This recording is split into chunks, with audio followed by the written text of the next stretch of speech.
Sabong, mga bata ang bagong kasangkapan. Bakit nagpapatuloy ang ganitong operasyon? Pagdating big night talagang maraming pupusti.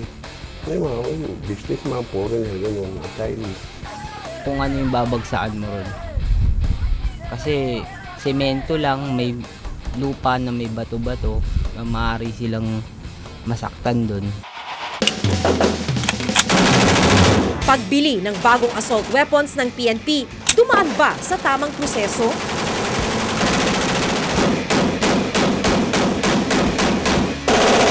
Well, we never really got to offer it because hindi na nga kami nakapag-participate dahil na-cancel ang bidding. Dumidiretso ka sa isang tinutukoy muna na supplier. Hindi pwede yan pag at least twice mag-fail muna ang bidding. Isyong malalim at makabuluhan. Buong tapang na binusisi at binantayan dito sa Reporter's Notebook.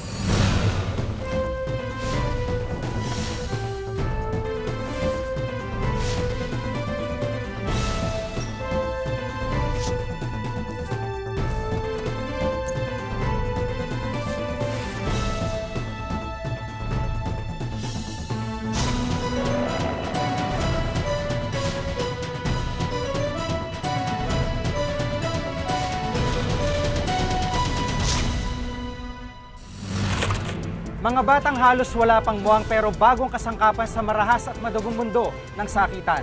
Mistulang mga manok na pinagsasabong, pinagpupustahan at pinagkakakitaan. Paano nakakalusot ang gawaing ito sa mga mata ng otoridad?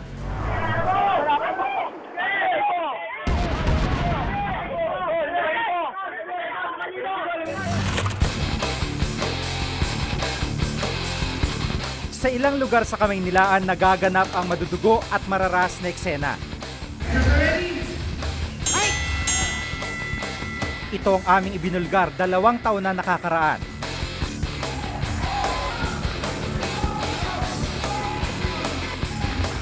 Sakitan sa pagitan ng mga kalalakihan, itinataya ang kaligtasan kapalit ng konting halaga.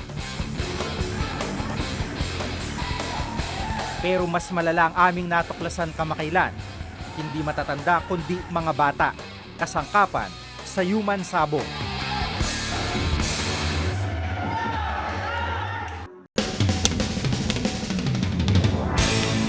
Inabutan naming abala sa pag-ensayo si Kikoy, 11 taong gulang. Puspusan ang kanyang paghahanda dahil ilang araw na lang muli siyang sasalang sa laban. Hindi ordinaryong laban ang sinasalihan ni Kikoy. Underground Fight Club. Isang iligal na laro kung saan matinding pisikal na sakitan ang nagaganap. Hindi ka ba natatakot ng gano'n? Tatakot po. Bakit ka natatakot?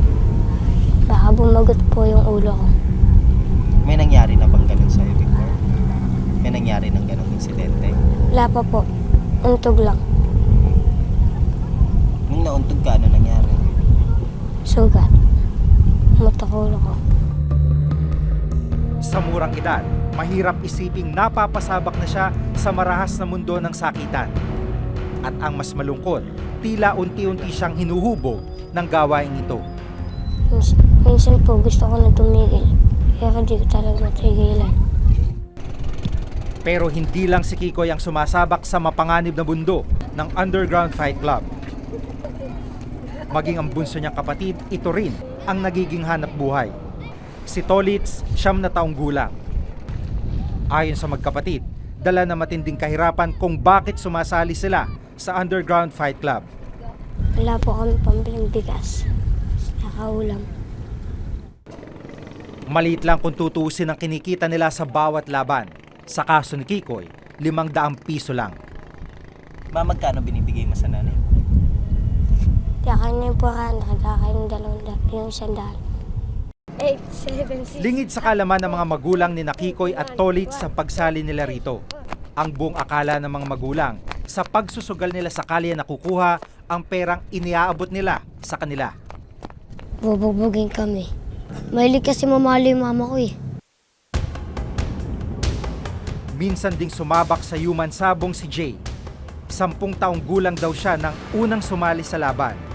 At ngayon, sa edad na 18, hindi na siya lumalaban. siya na ang tumatayong trainer ng magkapatid na Kikoy at Tolits. May kaibigan na akong nagpasok sa akin doon na magandang araw yung kita rito. Tapos yun, hanggang tuloy-tuloy na. Ang kultura ng karasang kinalimutan niya sa bawat laban noon, hindi niya naiisip na siya na niyang ipinapasa ngayon. Delikado rin. Minsan may napapasama ng bagsak. Yung tinitraining ko dati, nakakomang din dahil dun. Bali, umusli yung buto niya. Napasama rin yung bagsak niya. Aminado siya sa mga panganib na dala ng Underground Fight Club. Pero tulad ng ibang nag-uudyok sa kanyang manatili sa marahas na mundong ito. Inikaya talaga ako ng kaibigan kong pumasok rito. Dala lang nga ng agipitan ko.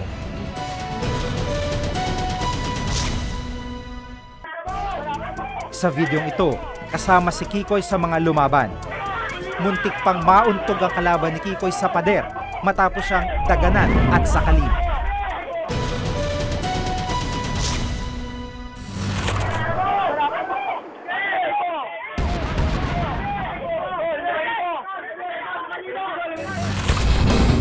Mahigpit daw ang seguridad para makapasok sa Underground Fight Club match na kinabibilangan ni Kikoy. Hindi ko na alam kung ano. Kasi parang may mga ID sila, may mga ID. Kaya kami, kakalala na kami. Kaya pasok na lang kami, ganyan. Pero may pinakap ka pa kami. Kaya kinailangan ng asset namin na kunan na lang ang ilang eksena ng laban sa pamamagitan ng cellphone. Sa videong ito, kasama si Kikoy sa mga lumaban. Yung bahay, argilay yung bahay, gano'n. Parang may garden na bahay, gano'n. Doon yung ginagawa. Sa gitna ng hiyawan ng mga tao, nagsasakitan ng mga murang katawan ng mga batang ito. Sa eksenang ito, muntik pang mauntog ang kalaban ni Kikoy sa pader matapos siyang daganan at sakalin.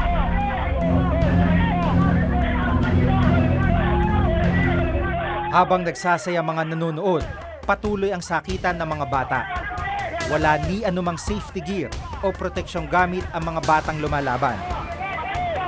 Wala namang silang safety helmet. Maski helmet, wala. Bukod dito, delikado rin daw ang lugar kung saan ginaganap ang laban. Kung ano yung babagsakan mo ron. Kasi semento lang, may lupa na may bato-bato na maaari silang masaktan doon kapag bumagsak sila. Maya-maya pa, nanalo si Kikoy.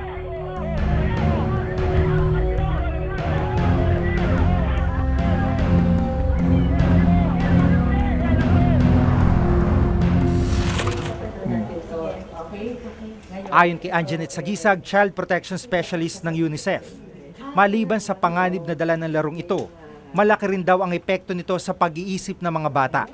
It's possible that children will start learning na yung violence can also, that this type of sport can somehow be a source of income. Another is sometimes you also teach the children that gambling is a way to earn more money. Mahigit 10 taon na raw na nangyayari ito ayon sa aming mga nakausap. Pero mahirap daw itong pigilan dahil paniwala nila malalaking tao ang nasa likod ng human sabong.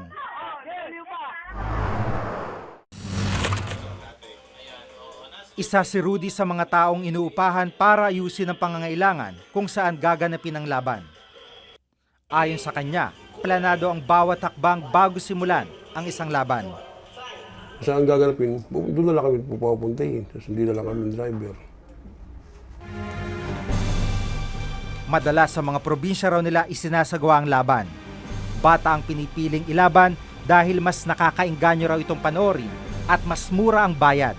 1 hanggang 2 beses sa isang buwan kung maganap ang malaguerilla operation ng Underground Fight Club. Palipad-lipad kami, probinsya. Sa Bulacan, Batangas, Laguna, Cavite.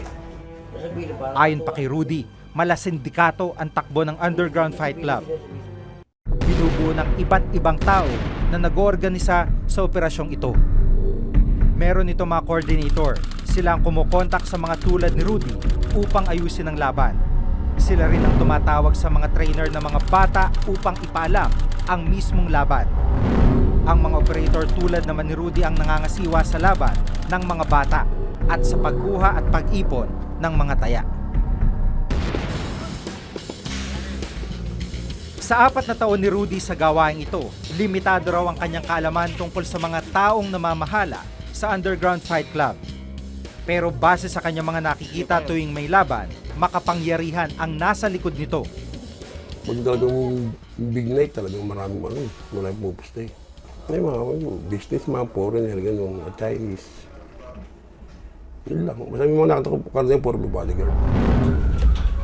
Ayon sa UNICEF, isang malinaw na uri ng child exploitation ang paggamit sa mga bata sa Underground Fight Club.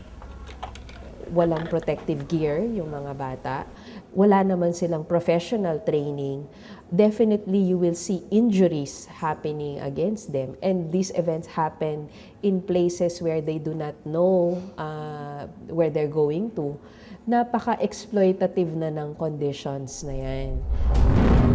Patong-patong na kaso ang nilalabag nito.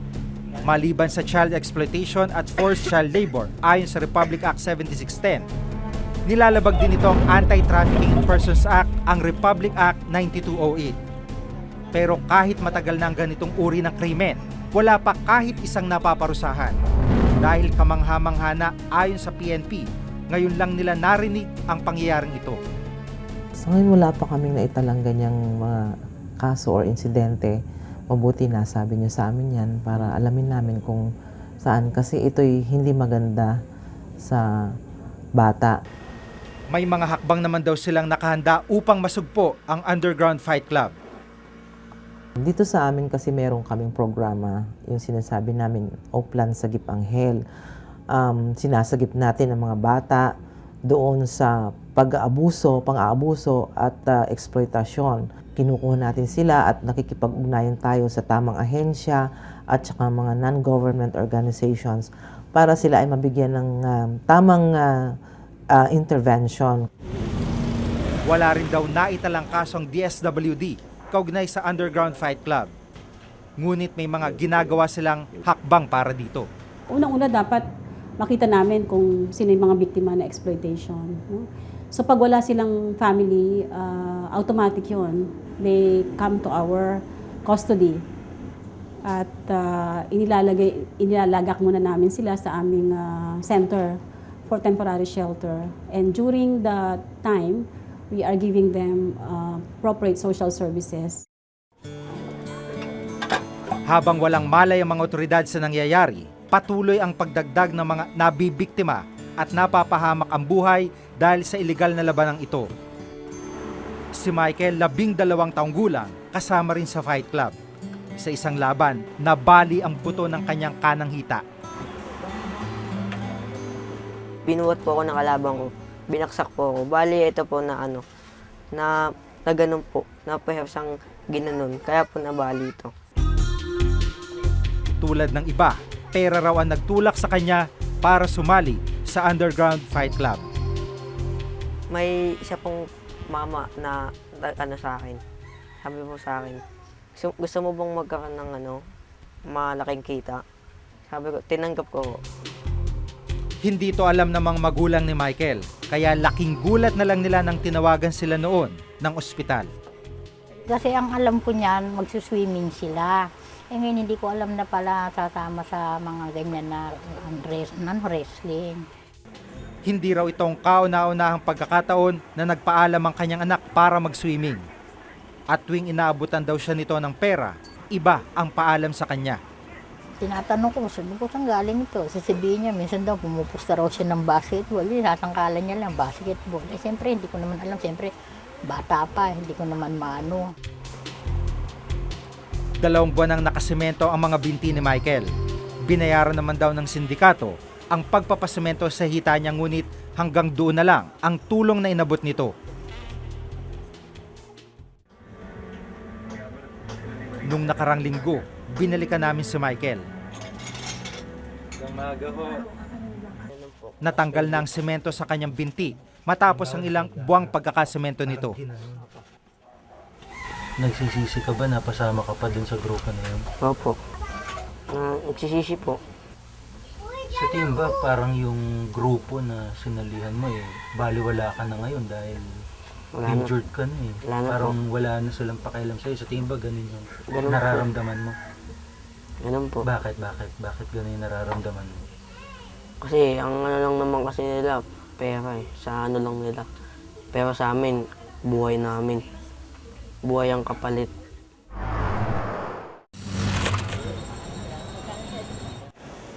Pina-check up namin sa doktor ang hita ni Michael.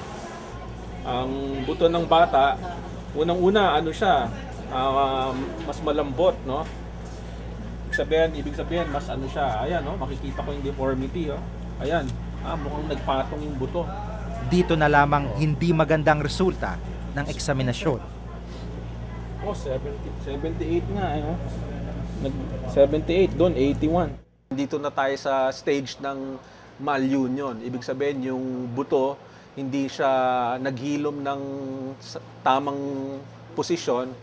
Either nagpatong yung buto o bumaluktot siya. Nagiging palatandaan nito, nung sinukat natin, mas maikli by about 3 centimeters yung injured side. Kung hindi talaga mahabol yung paghaba ng buto, ang mangyayari nito, iika-ika siya. Binalikan namin si Kikoy pagkatapos ng laban. Nakatutuwang parang bumalik sa pagiging normal na bata si Kikoy.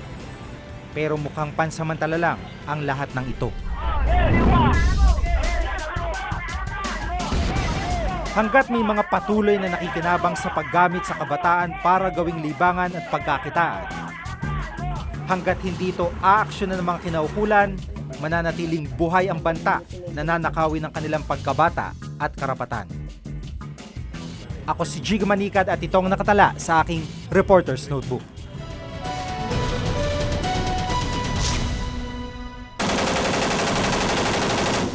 Naghahanda ang PNP na bumili ng mga assault weapons tulad nito at ang sinasabing budget ay 95 million pesos para sa 1,000 piraso. Ibang Jiggy Manikad ang mag-uulat ngayong linggo mula sa makasaysayan at mala fairy tale na mga lansangan ng Czech Republic. Pero hindi puro bakasyon ang lakad niyang ito sa Poland.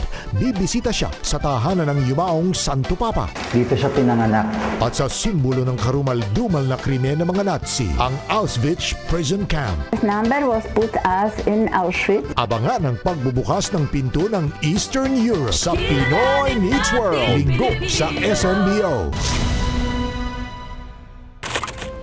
Mahigit 100 milyong piso para sa pagbili ng panibagong assault weapons ng Philippine National Police. Pero ang magandang balitang ito, balot naman sa kontrobersya dahil umano sa irregularidad. Paano masisigurong may magbabago sa kalagayan ng mga pulis kung ang ilang proyekto nito ay balot daw sa anomalya?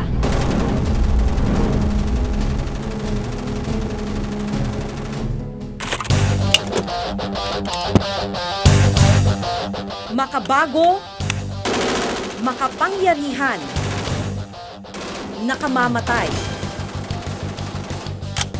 Ito ang ilang katangian ng assault weapons tulad ng M16 rifle o M4.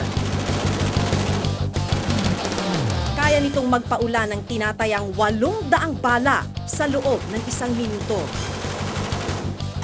Kaya rin itong asintahin ng target kahit 1 kilometro o higit pa ang layo. Naghahanda ang PNP na bumili ng mga assault weapons tulad nito at ang sinasabing budget ay 95 million pesos para sa 1,000 piraso. Noong nakaraang Abril, sa pamamagitan ng dyaryo at internet, ipinamalita ng Bids and Awards Committee ng PNP na handa na silang tumanggap ng mga bidder. Yung kontrata dahil dito sa independence. Isa si Crisostomo Aquino, ang exclusive distributor ng Bushmaster sa Pilipinas, sa mga nakaalam at nag-apply sa naturang bidding. Nagsusupply na raw ang Bushmaster sa PNP at maging sa AFP mula pa noong 1996. Nag-submit kami ng sample, nandun nga yung hydraulic buffer namin, tsaka yung mechanical heavy buffer namin.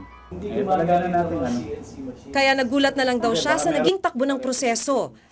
Lalo na nang natanggap niya ang isang sulat mula kay Deputy Director General Emmanuel Carta ng Bids and Awards Committee ng PNP. 3 beses na-postpone yung bidding. Nakatanggap na lang kami ng sulat na ang babasihan nila yung independent SEER system. So kailangan mag-present kami ng ng aming barel. Pinresent namin, hanggang ngayon wala pang sagot sa amin. Ayon daw kay General Carta, nakaschedule ng aprubahan ng BAC ang pagbili ng 5.56mm assault rifles sa pamamagitan ng direct contracting at hindi na public bidding. Ang assault rifle na may teknolohiyang Independent SEER Disconnector System ang napili ng BAC dahil napatunayan daw na mas epektibo ito tuwing may engkwentro. Sa ilalim ng direct contracting, hindi na kailangan ng maraming bid requirements. Maaaring aprubahan agad ng BAC ang supplier na pinili nila, kaya't hindi na mabibigyan ng tsansa si Aquino na lumahok sa proyekto. Sa resolusyon ng NAPOLCOM noong September 2007 tungkol sa klase ng assault rifle, wala pang binabanggit tungkol sa independent SEER system. Pero matapos ang 4 na buwan o January 2008, naglabas ng bagong NAPOLCOM resolution.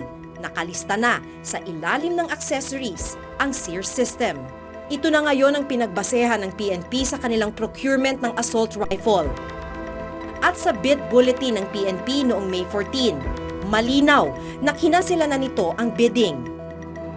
Base sa Intellectual Property Office, isang Alan Francis C. ang nagmamay-ari ng teknolohiya na ito.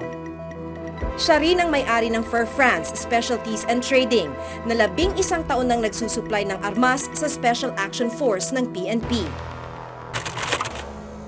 Pinababagal ng independent SEER system ang sunod-sunod na putok ng isang assault weapon para mabawasan ang pagiging magalaw nito. Sa ganitong paraan, lalakas ang kontrol ng pagpapaputok ng baril. Pero hindi lang Fair France ang may ganitong klase ng teknolohiya. Kung gusto mong pabagalin, pwedeng maraming pang paraan. Pwede sa heavy buffer niya or sa gas tube niya, papalitan mo ng piston type. Maliban kay Aquino, meron ding parehong teknolohiya ang ibang distributor ng baril. Tulad ng Land Warfare Resources Corporation, isa ring malaking manufacturer ng assault weapons. Sa AFP Modernization Program, nag-present kami. Alam mo naman ng PNP and AFP, they talk to each other. And since the AFP Modernization Program director, si General Pambid, was very interested in the rifle, so interesado rin ang PNP. Dapat daw sana, sasali rin sila sa bidding para sa M4 rifles. Pero hindi na lang nila itinuloy.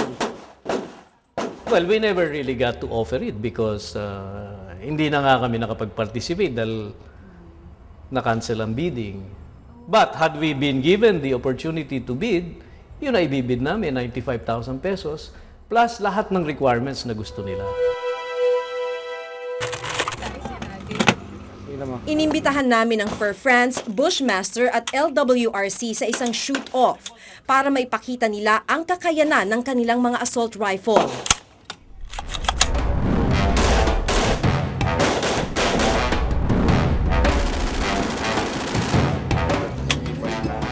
Tumangging makilahok dito ang Fair France. Hihingi raw muna sila ng permiso mula sa PNP bago makilahok sa shoot-off. Pero ang ibang dapat kasali sa bidding, pumayag na ipakita ang lakas ng kanilang armas.